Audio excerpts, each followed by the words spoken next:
You know, I was thinking maybe eventually, if I decide to keep this barn, swapping it out with a garage door. Like, instead of a sliding door, garage doors, you know, all I'd have to do is clear out what's in front of it, and that way it could just go up as opposed to worrying about what goes behind it. I've never seen this door open all the way, even in the summer, so it's kind of cumbersome just for the track, you know, whether it's lined up or not or installed properly. But a garage door might be the way. I'm gonna keep on shoveling here.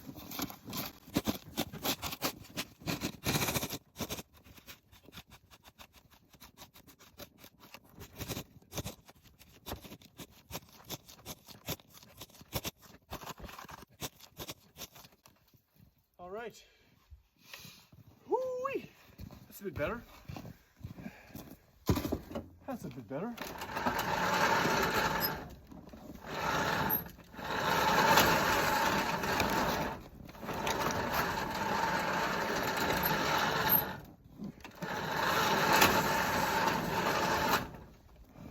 Really what it boils down to, just clearing a track for the door. That's why I think it's cumbersome.